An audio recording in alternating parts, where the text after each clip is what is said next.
So, more ethics.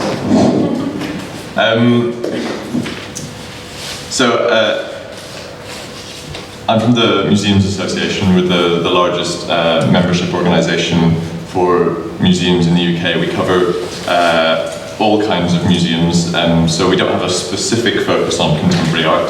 And so a lot of what I'm going to say is about museums in general, but hopefully we can draw some lessons from that and think about what it does mean specifically for the contemporary art institution. This is the Sekemka statue, and the first thing that you'll notice about it is that it definitely isn't contemporary art. It's actually a small limestone statue. It's over 4,000 years old, so definitely not contemporary. And it depicts an Egyptian administrator from the southern regions of Egypt in all his glory. It is widely considered to be one of the finest examples of Egyptian art and craftsmanship still in existence today. And while I'm sure you'll agree that its ancient history is probably very interesting, it is actually the statue's recent history which I think can tell us something about ethics and the institution of museums today. Until recently, the Sekemka statue was in the care of Northampton Borough Council, which is a small town in the Midlands of England. And it was given to the local council in the mid-19th century by the local duke, who had come upon it himself through somewhat mysterious means, but obviously it was a time of both trade and colonial plunder with Egypt. For 150 years, the statue sat on display in Northampton Museum in pride of place. Until recently, a couple of years ago, the council discovered that the object was really rather valuable, and they removed the object for insurance reasons. They couldn't afford to have it on display, and promptly took it off display.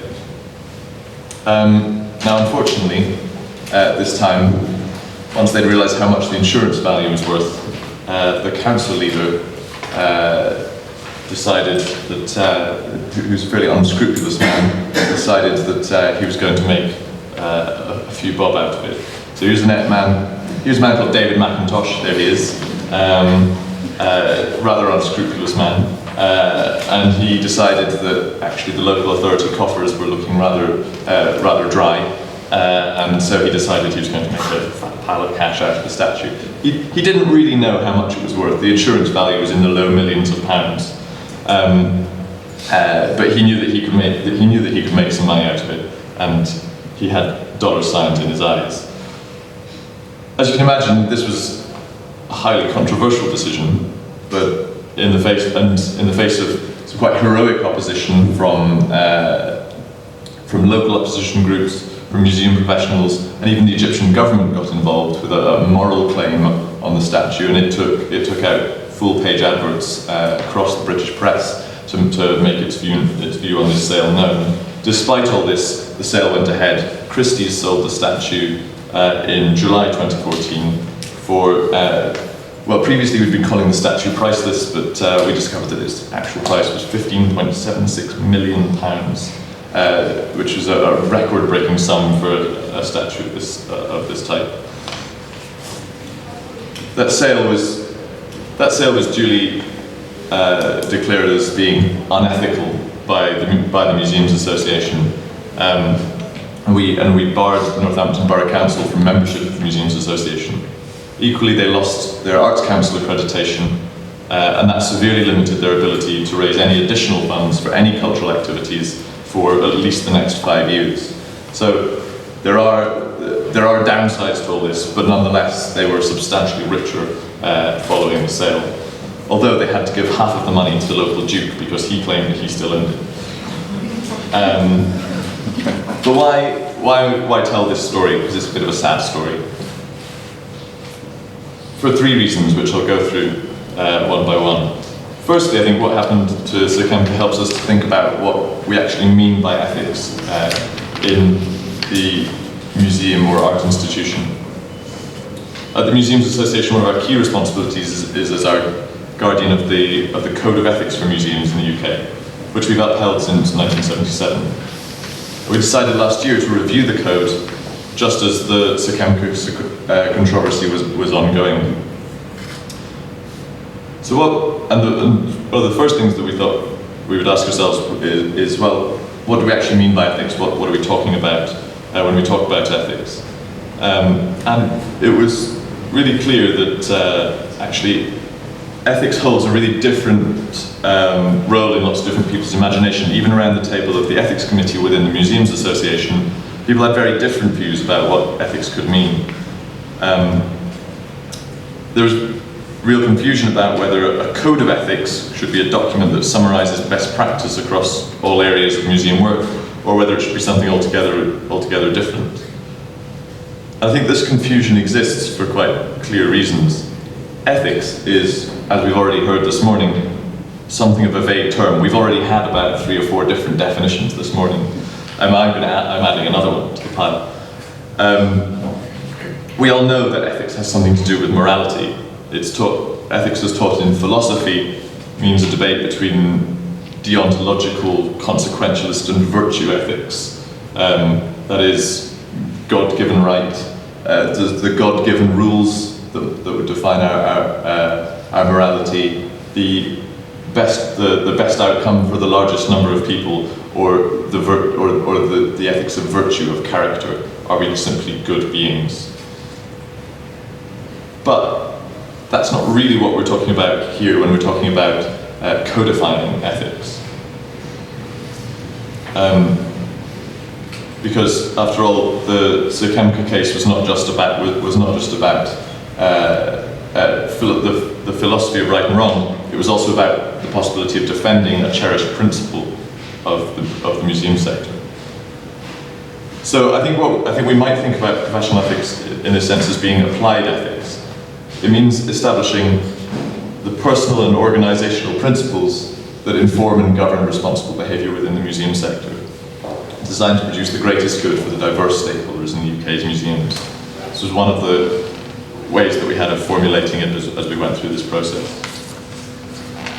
So it may draw on deeper philosophical roots, but having a code of ethics means setting out what is important, what is right, and in some cases, what is right for the greatest number of people, although not always. The code should help keep us honest, should help us protect the things that we have a professional responsibility for, and it should protect the majority within the sector from the small minority who disregard these rules. And in the Sakemka case, we see some of the, back to him again. In the Sakemka case, I think we see some of the benefits of having a really strong code that is supported by people across the sector. And there we have that notion of consensus again, of consensus in the sector. In spite of the difficult outcome for Northampton, we found that there was nonetheless a really strong adherence to this age-old principle that our collections are not for sale. Moreover, the high-profile reaction to the case will have certainly made other museums, in fact, definitely has made other museums think twice about selling off their own collections.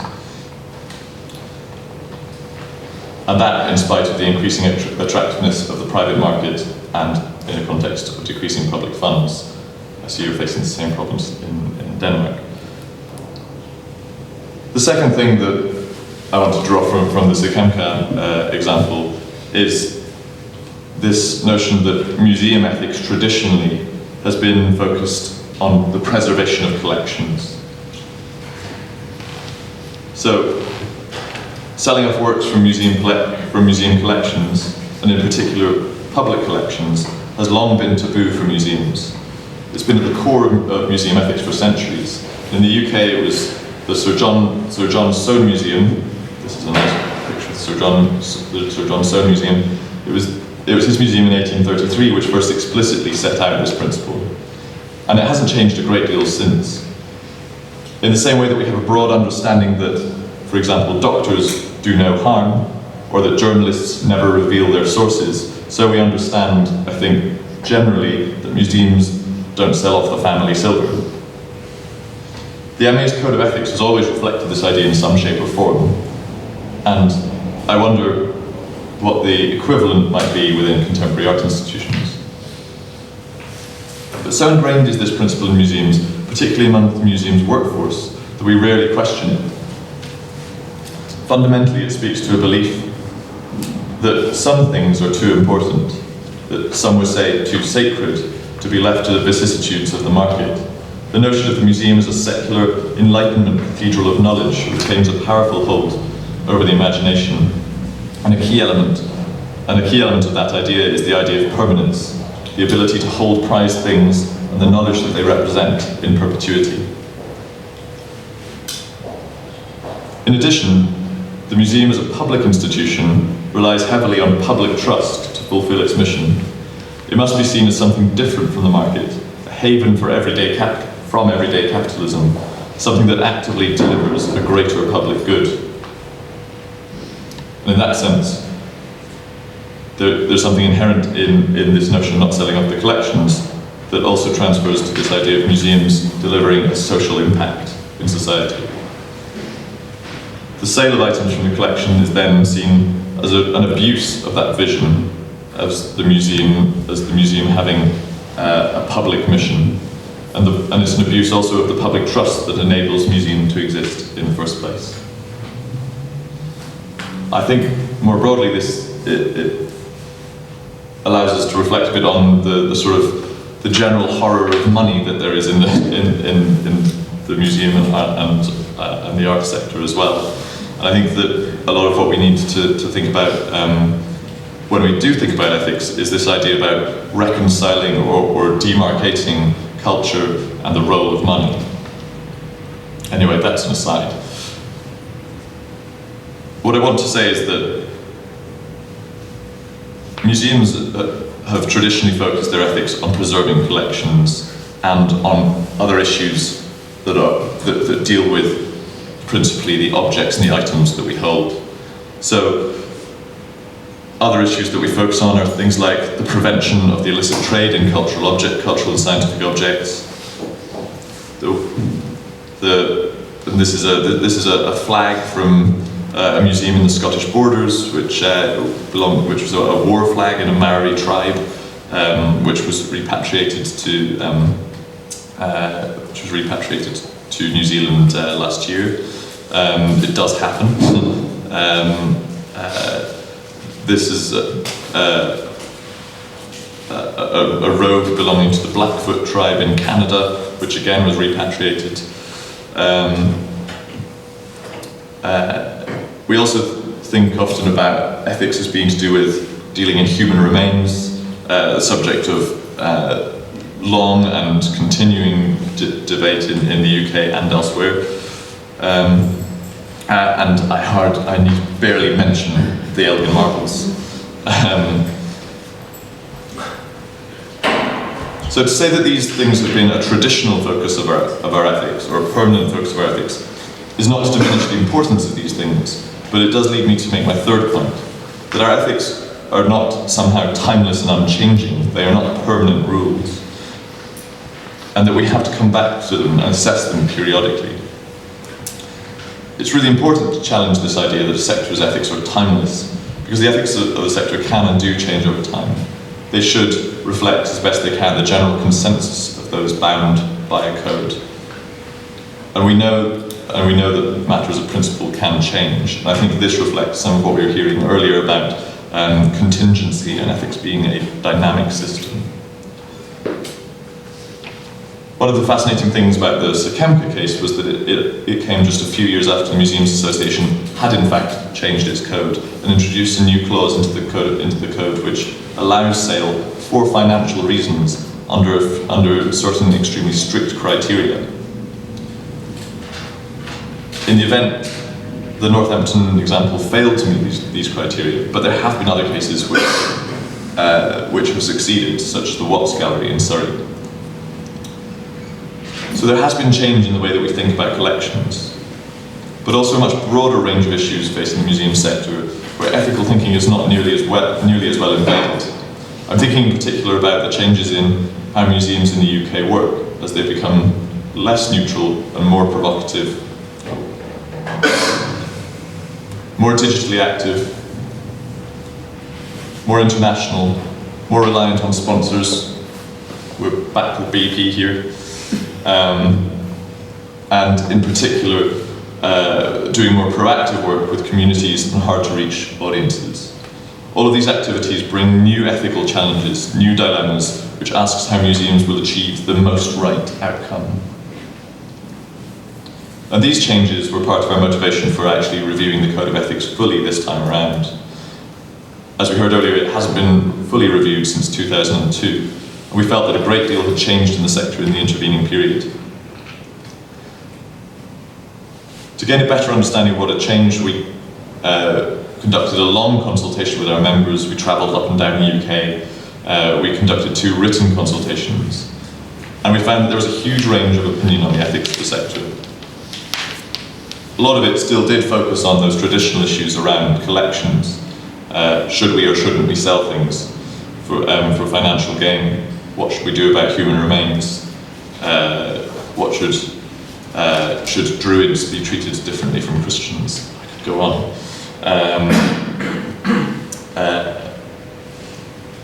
But much of the feedback also reflected those new issues that I mentioned, issues related with these issues. And so we were seeing questions come up that were new and difficult and which we hadn't necessarily grappled with before, certainly not in terms of codifying or trying to codify them. So these were questions such as, what does my museum do if we want to display a piece of art by someone who, for mental health reasons, is not able to give informed consent themselves? Or what is the museum's responsibility for an object, and to the object's donors when digital copies are free to be used, transformed, and possibly defaced or abused by others?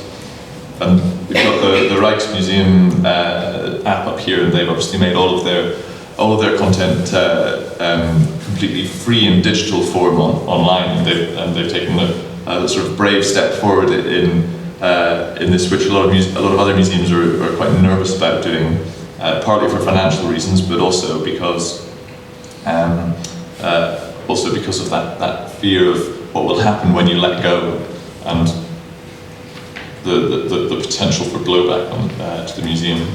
Other questions that we faced were, is it ethical in a time of anthropogenic climate change for a museum to be sponsored by a multinational oil company? An ongoing issue.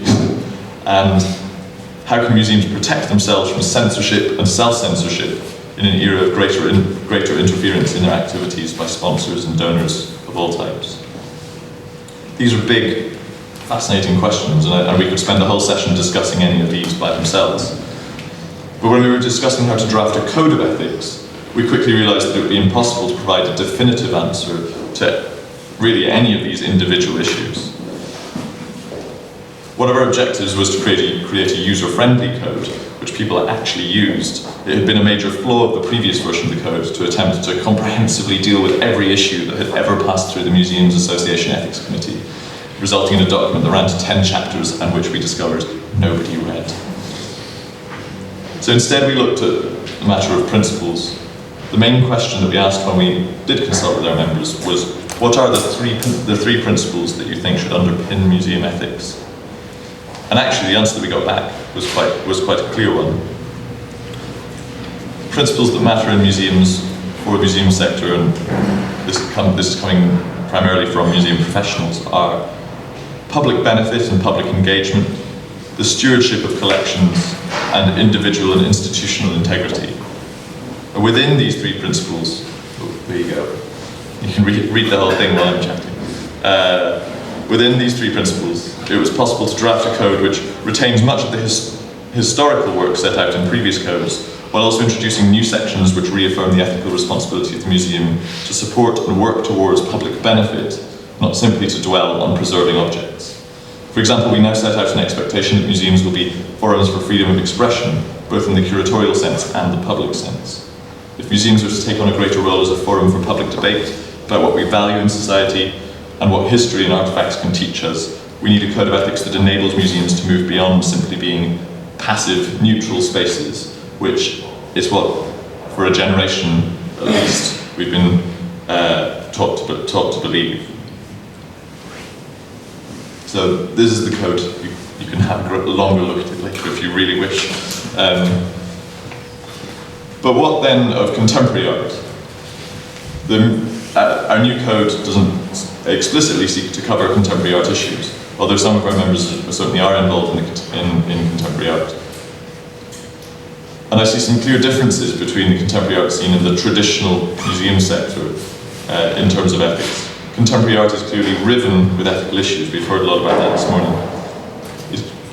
And I think that in many ways, contemporary art institutions lead the way, where museums follow in terms of embracing controversy. For a long time, contemporary arts institutions have seen their role as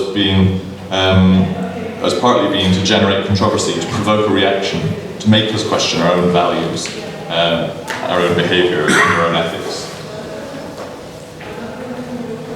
The sector also appears to have a very varied relationship with money and finance. Sometimes in public institutions, often very similar to those faced by museums, in private institutions, extremely different.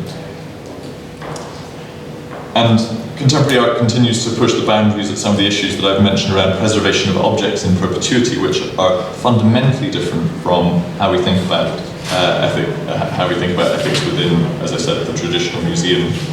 I've got a picture up here of Ai Weiwei's exhibition at the Royal Academy in London at the moment, and his treatment of these genuine Tang Dynasty pots, which are hundreds, if not thousands of years old, are still seen as an affront by many traditional curators. For obvious reasons, I think. Here he is smashing one of them. So I think the distinctions are large, yet much of the mission is the same: to engage audiences, to provoke a reaction, to educate about contemporary issues, and to contribute towards public well-being. I think the question for contemporary art galleries and artists are many. Should artists take a specifically ethical stance in their work? Should they pay attention to ethical questions in the making of their work? And should art galleries censor certain works? Should money be accepted from certain sources? Can there ever be any kind of rules that govern the ethics of art in the same way that of art and art galleries in the same way that exist for museums? I don't have the answer to this question, but from our experience over the past year and a half of redrafting the Code of Ethics for Museums, I would recommend that if you are having that conversation, that you have it as widely as possible, with as many stakeholders as possible, and that you always ask the most important questions that we did. What is your version of doing no harm? And what are the three things that you value most, that underpin the work of art institutions the most? I'm going to leave it there.